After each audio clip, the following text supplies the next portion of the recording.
mamono ary manapozina ny devoly rehefa farany taona tahaka an'izao. Ampifaliana no iarabananao mahatratra an'izao farany taona 2025 izao ary isorana n'Andriamanitra ny fahavelomana izay meny antsika tsiraray avy izay manaraka ny fandaharana ary ny rariana soa antsika tsiraray avy dia samy ho tafita soa makany amin'ny taona 2026 isika tsiraray avy omba ny fiarovan'Andriamanitra. Ny loha hevitra izay fampizarana amintsika androany dia hoe mandripaka mamono ary manapozina ny devoly rehefa farany taona tahaka an'izao.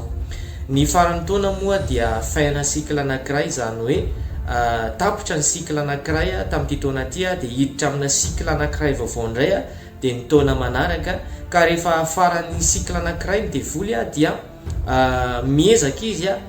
mandripaka arak'izay azony atao, miezaka izy mamono olona be dia be indrindra manatanteraka ny asa ratsiny faran'izay azony atao, satria ny devoly dia ambaran'ny ten'Andriamanitra hoe mpangalatra sy mpamono ary mpandringa. Zay zany tena spesialité ny devoly dia ny famonoana sy ny fandripahana, ny fandringanana sy ny fangalarana, ireo ny tena spesialité ny devoly. Ka indrindra rehefa farany sikla na hoe farany taona ohatran'izao dia tena miezaka mihitsy ny devoly manatanteraka an'izay asa ratsy fanaon'izay ary zay mahatonga antsika eny amin'ny fiarahamonina isika dia maheno hoe misy maty ery dia misy maty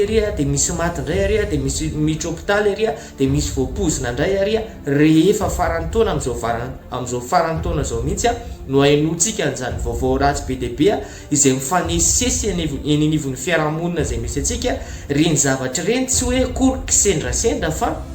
satria tena miasa mafy mihitsy ny devoly mba hanatanteraka n'ilay famonoana, fanapozinana, fandripahana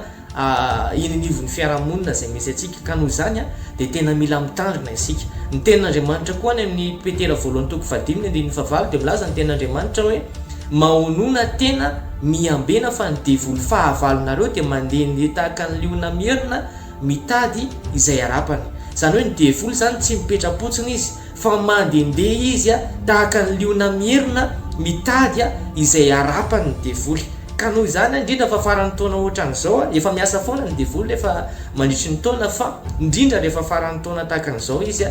tena tsy mipetrapotsiny izy fa tena miezaka manao asa ratsy izy, miezaka izy andatsaka ain'olona be dia be indrindra, andatsaka ran'olona betsaka indrindra faran'izay azony atao rehefa farany taona tahaka an'izao. Ka ny zavatra azosika sy anao atao dia ny mitandrina, ny miambina sy ny mahony tena, satria izay no ampitandremany tenin'Andriamanitra antsika. Ny fomba ahafahan'ny devoly manatanteraka n'ilay asa ratsiny rehetrarehetra izay dia mamorona izy atmosfera, izany hoe mandefa izy rivotra eny anivon'ny fiarahamonina, rivotra na fijangajangana, rivotra na filandratsy, rivotra na karazana zavatra maro zay samihafa filanonofo be dia be izay alefan'ny devoly eny anivon'ny fiarahamonina ary be dia be ny karazana zavatra organizena rehefa isaky ny farany taona ohatran'izao dia rehefa farany taona ohatran'izao koa dia lasa misy filana hafa mihitsy any anatintsika any izay tsy tahaka ny mahazatra, tsy tahaka ny fakapanahy eny andavanandro fa tena hoe misy karazana hery mihitsy izay ohatra hoe misitona ny olona, hitarika ny olona, hisarika ny olona makany anatin'ny fisotroana, makany anatin'ny fimamona, makany anatin'ny filibana, any anatin'ny filanonofo, anatin'ny fijangajangana, any anatin'ireo toerana izay misy an'izany zavatra rehetrarehetra zany izay le atmosfera izay foron'ny devoly, satria mba ahafahany manatanteraka n'ilay famonoana sy fandripahana ary fanapozinana izay tiany atao dia mamorona an'izay atmosfera zay aloha izy, zay le velam-pandriky satana. Ka rehefa tafiditra sy tafaroboka ao anatin'izay ny olona dia mora aminazy amin'izay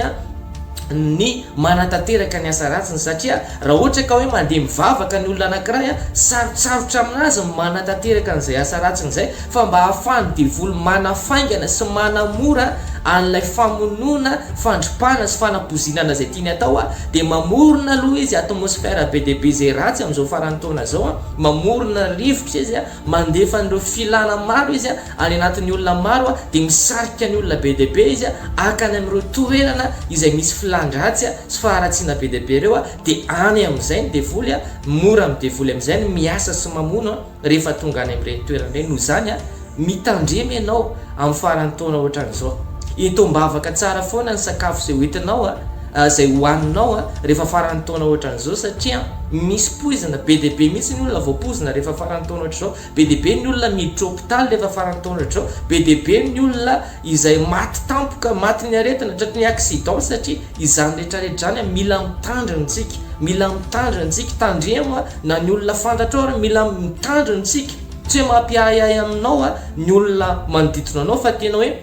rehefa farany taona ohatr'izao koa nge dia efa misy olona izay ampiasainy devoly, misy olona ampiasainy devoly efa manao programme ratsy be dia be mba hamono olona, efa manao programme ratsy hanapozina olona, efa manao programme ratsy handroba olona na mety hamono olona mihitsy ny aza. Noho izany aoka ianao tenao mailo sy hitandrina ny fitandremana tsara indrindra nefa dia tsy misy ankoatry ny fiarahana amin'Andriamanitra, tsy misy ankoatry ny fandehanana ao an-tranon'Andriamanitra any amin'izay toerana misy an'Andriamanitra. Raha tianao zany ny en sécurité ho feno fiarovana ianao sy ny ankohonanao dia makanesa any amin'ny toerana misy an'Andriamanitra, dia any am-piangonana eo amin'ny fanatrehan'Andriamanitra, fa izay ny toerana azo antoka sady tsara indrindra rehefa farany taona ohatran'izao. Any